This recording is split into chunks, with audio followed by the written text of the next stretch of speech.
My name is Jonathan. I live in an average apartment.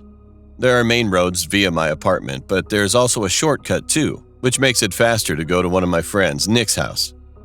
However, the weird thing was that nobody uses the road. I didn't know until I saw something on it that very day. One day, I went to visit Nick as usual. We played some kinds of games together in his house, having snacks. The outside had become dark, and when I looked at the time, it was almost 10 p.m. Then my mom called me to get back home as soon as possible. She seemed like she got mad, so I packed my stuff quickly.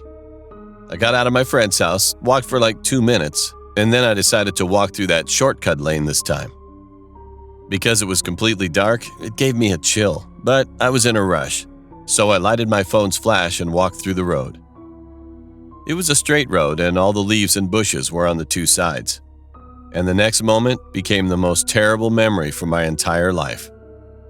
While I was walking alone, my phone's battery suddenly died. Holy crap, I mumbled to myself, but at that moment, I was so freaked out.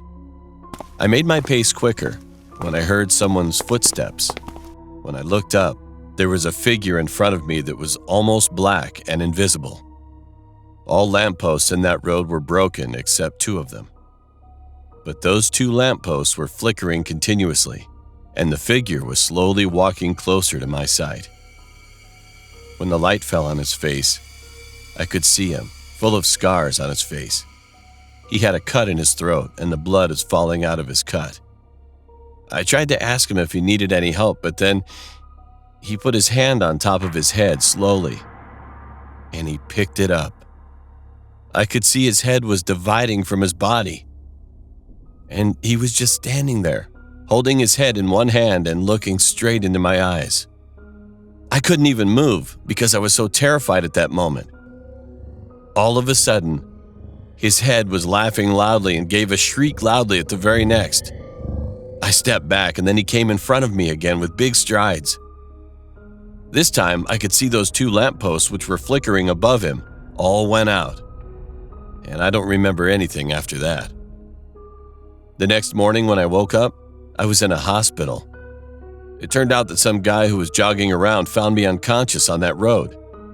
My mother was sitting next to me with an anxious look, so I told her my entire experience. When I finished telling her, she seemed a little surprised, and then she patted my back. She told me that there was a man who was murdered and beheaded by some gang members on that road a few years ago, but the police could neither find his head nor the criminal. Since then, lots of people saw the same stuff as me, so they stopped using that road. Even now, whenever I go to my home, I still ignore that frightening road and take another long path. It would always make my heart sink just thinking about that incident itself.